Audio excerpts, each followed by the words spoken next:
Selamat pagi, perkenalkan nama saya Ignatius Desmond Ektias dari Prodi Teknik Informatika Diploma 3, semester 5 kelas A. Saya akan mempresentasikan makalah dari kelompok 1 dengan judul yang dikasih adalah Cybercrime. Bab 1 Pendahuluan. Perkembangan internet dan umumnya dunia cyber tidak selamanya menghasilkan hal-hal yang positif. Salah satu hal negatif yang merupakan efek sampingnya antara lain adalah kejahatan di dunia cybercrime. Hilangnya batas ruang dan waktu di internet mengubah banyak hal. Seorang cracker di Rusia dapat masuk ke sebuah server di Pentagon tanpa izin. Salahkah dia bila sistem di Pentagon terlalu lemah sehingga mudah diretas? Apakah batasan dari sebuah cybercrime? Seorang yang baru masuk mengetuk pintu atau port scanning komputer Anda, apakah sudah dapat dikategorikan sebagai kejahatan? Apakah ini masih dalam batas ketidaknyamanan saja? Bagaimana pendapat Anda tentang penyebar virus dan bahkan pembuat virus? Bagaimana kita menghadapi cybercrime ini? Bagaimana aturan atau hukum yang cocok untuk mengatasi atau menanggulangi masalah cybercrime di Indonesia? Banyak sekali pertanyaan yang harus kita jawab. Oke, fenomena cybercrime memang harus diwaspadai karena kejahatan ini agak berbeda dengan kejahatan lain pada umumnya. Cybercrime dapat dilakukan tanpa mengenal batas teritorial dan tidak diperlukan interaksi langsung antara pelaku dengan korban kejahatan. Bisa dipastikan dengan sifat global internet, semua negara yang melakukan kegiatan internet hampir pasti akan terkena imbas perkembangan cybercrime. Kita masuk ke dalam bab 2 pembahasan. Cybercrime sendiri adalah tindakan pidana kriminal yang dilakukan pada teknologi internet atau cyberspace, baik yang menyerang fasilitas umum di dalam cyberspace itu sendiri ataupun kepemilikan pribadi. Secara teknik, tindak pidana tersebut dapat dibedakan menjadi offline crime, semi-online crime, dan cybercrime. Masing-masing memiliki karakteristik tersendiri, namun perbedaan utama antara ketiganya adalah keterhubungan dengan jaringan informasi publik atau internet. Cybercrime dapat didefinisikan sebagai perbuatan melawan hukum yang dilakukan dengan menggunakan internet yang berbasis pada kecanggihan teknologi komputer dan telekomunikasi, the prevention of crime, and the treatment of offenders di Havana, Kuba pada tahun 1999 dan di Wina, Austria tahun 2000. Menyebutkan ada dua istilah yang dikenal, yaitu satu cybercrime dalam arti sempit disebut computer crime, yaitu perilaku ilegal atau melanggar yang secara langsung menyerang sistem keamanan komputer dan atau data yang diproses oleh komputer. Yang kedua, cybercrime dalam arti luas disebut computer related crime, yaitu perilaku ilegal atau melanggar yang berkaitan dengan sistem komputer atau jaringan. Dari beberapa pengertian di atas, cybercrime dirumuskan sebagai perbuatan melawan hukum yang dilakukan dengan memakai jaringan komputer sebagai sarana atau alat atau komputer sebagai objek, baik untuk memperoleh keuntungan ataupun tidak dengan merugikan pihak lain. Motif dari cybercrime. Motif perilaku kejahatan di dunia maya cybercrime atau cybercrime pada umumnya dapat dikelompokkan menjadi dua kategori, yaitu yang pertama, motif intelektual, yaitu kejahatan yang dilakukan hanya untuk kepuasan pribadi, dan yang kedua adalah motif ekonomi, yaitu politik dan kriminal, yaitu kejahatan yang dilakukan untuk kepentingan pribadi atau golongan tertentu yang berdampak pada kerugian secara ekonomi. Faktor penyebab munculnya cybercrime. Di zaman sekarang ini, fenomena cybercrime makin marak dan banyak sekali faktor yang melatar belakangi kasus cybercrime, di mana hampir terjadi di setiap bidang atau ruang lingkup kehidupan manusia dan di setiap faktor, dari mulai faktor sosial, ekonomi, perbankan, teknologi, politik, dan lain-lain. Beberapa faktor utama yang menyebabkan timbulnya cybercrime itu sendiri adalah: satu, kurangnya sosialisasi atau pengarahan baik dari akademi umum seperti sekolah atau edukasi dari orang tua mengenai manfaat dari internet sehingga banyak penyalahgunaan yang terjadi. Dua, semakin maju sebuah negara tapi tidak diimbangi kesejahteraan masyarakatnya. Yang ketiga, makin maraknya sosial media, media elektronik, dan media penyimpanan virtual atau cloud. Yang keempat, gaya hidup. Kelima, kelalaian daripada manusia itu sendiri. 6. Adanya keinginan pengakuan dari orang lain. Dan yang ketujuh adalah kian majunya teknologi dan mudahnya mengakses jaringan internet anytime, anywhere, tanpa ada batasan waktu. Jika dipandang dari sudut pandang yang lebih luas, latar belakang terjadinya kejahatan di dunia maya ini menjadi dua faktor penting, yaitu satu faktor teknis, yaitu dengan adanya teknologi internet akan menghilangkan batas wilayah negara yang menjadikan dunia ini menjadi begitu dekat dan sempit. Yang kedua, faktor ekonomi, di mana cybercrime dapat dipandang sebagai produk ekonomi. Modus cybercrime. Pengelompokan jenis cybercrime dapat dikelompokkan dalam banyak kategori. Bernstein, Bainbridge, Philip Renata, Asad Yusuf, sampai dengan seorang Roy Suryo pun membuat pengelompokan masing-masing terkait dengan cybercrime ini. Salah satu pemisahan jenis cybercrime yang umum dikenal adalah kategori berdasarkan motif pelakunya. Yang pertama, unauthorized access to computer system and service. Kejahatan yang dilakukan dengan memasuki atau menyusup ke dalam suatu sistem jaringan komputer secara tidak sah. Yang kedua adalah illegal contents, merupakan kejahatan dengan memasukkan data atau informasi ke internet tentang suatu hal yang tidak benar, tidak etis, dan dapat dianggap melanggar hukum atau mengganggu ketertiban umum. Yang ketiga, data forgery, merupakan kejahatan dengan memalsukan data pada dokumen-dokumen penting yang tersimpan sebagai scriptless dokumen melalui internet. Yang keempat, cyber espionage, merupakan kejahatan yang memanfaatkan jaringan internet untuk melakukan kegiatan mata-mata terhadap pihak lain dengan memasuki sistem jaringan komputer. Yang kelima adalah cyber sabotage and extortions. Kejahatan ini dilakukan dengan membuat gangguan perusakan atau penghancuran terhadap suatu data. Berikut adalah offense against intellectual property. Kejahatan ini ditujukan terhadap hak atas kekayaan intelektual yang dimiliki pihak lain di internet. Kemudian, infringement of privacy.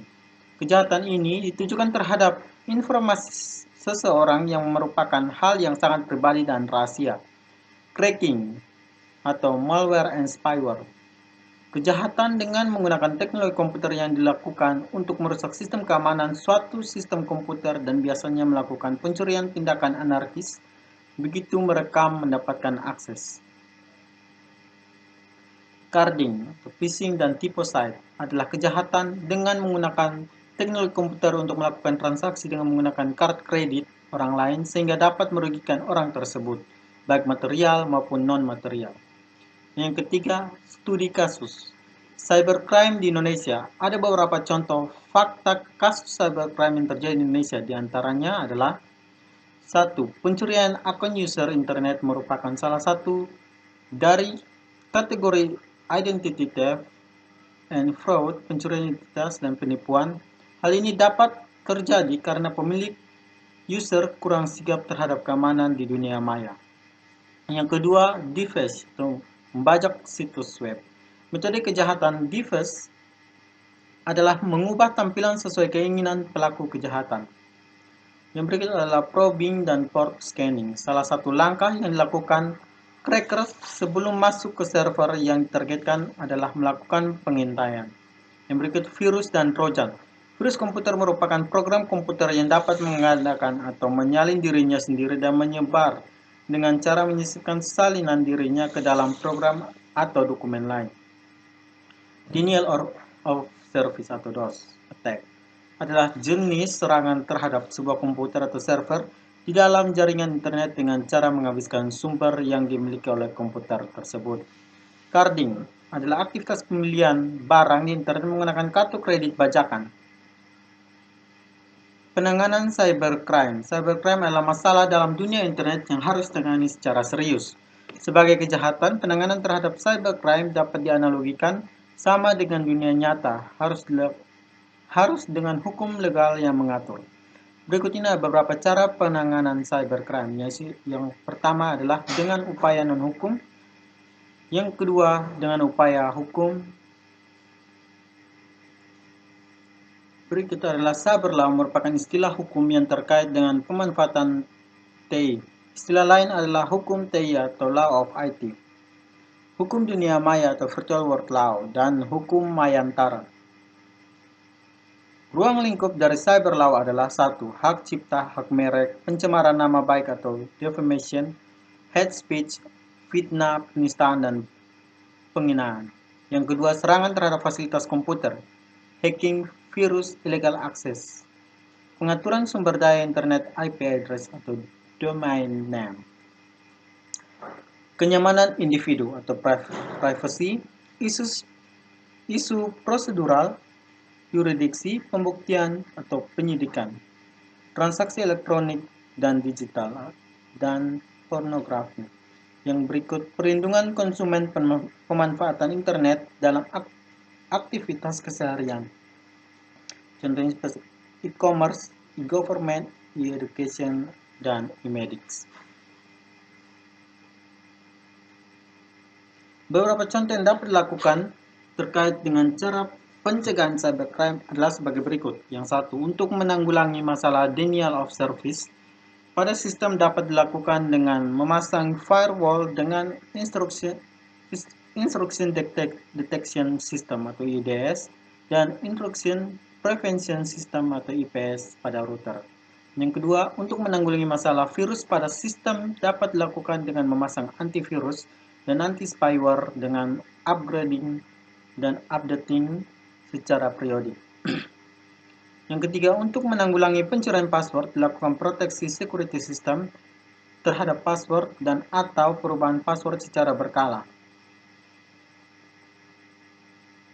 Maka dari itu, diperlakukan sebuah perangkat hukum yang secara legal melawan cybercrime. Dalam hal ini adalah cyber law tercipta. Ketiga, perlunya dukungan lembaga khusus. Lembaga khusus yang dimaksud adalah milik pemerintah dan NGO atau non-government organization.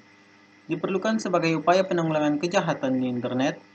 Lembaga ini diperlukan untuk memberikan informasi tentang cybercrime, melakukan sosialisasi secara intensif kepada masyarakat, serta melakukan riset-riset khusus dalam penanggulangan cybercrime di Indonesia sendiri. Bagaimana di luar negeri? Berikut ini adalah beberapa contoh pendekatan terhadap cybercrime, khususnya dan security umumnya di luar negeri. Amerika Serikat memiliki Computer Crime dan Intellectual Property Section atau CCIPS of the Criminal Division of the USA, Department of Justice. Institusi ini memiliki situs web yaitu www.cybercrime.gov yang memberikan informasi tentang cybercrime. Yang kedua, National Infrastructure Protection Center atau NIPC merupakan sebuah institusi pemerintah Amerika Serikat yang menangani masalah yang berhubungan dengan infrastruktur.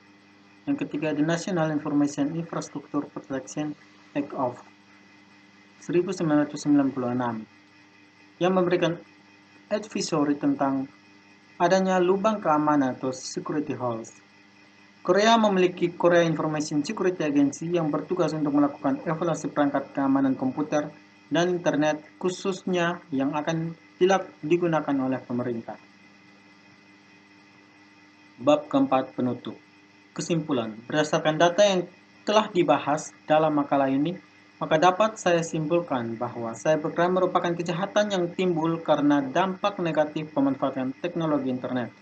Cybercrime ini bukan hanya kejahatan terhadap komputer, tetapi juga kejahatan terhadap sistem jaringan komputer dan pengguna. Pelaku cybercrime saat ini melakukan kejahatan tersebut bukan hanya karena mempraktikkan keahlian yang dimiliki, tetapi juga karena motif lain seperti uang, dendam, politik, iseng, dan sebagainya. Cybercrime dilakukan oleh orang-orang yang memiliki kemampuan tinggi terhadap komputer dan jaringannya. Oleh karena itu, dalam penanggulangannya dibutuhkan pengaturan hukum yang berkaitan dengan pemanfaatan teknologi tersebut. Selain itu juga diperlukan adanya kerjasama dengan lembaga khusus untuk memberikan informasi tentang cybercrime, melakukan sosialisasi secara intensif kepada masyarakat, serta melakukan riset-riset khusus dan penanggulangan cybercrime. Daftar pustaka.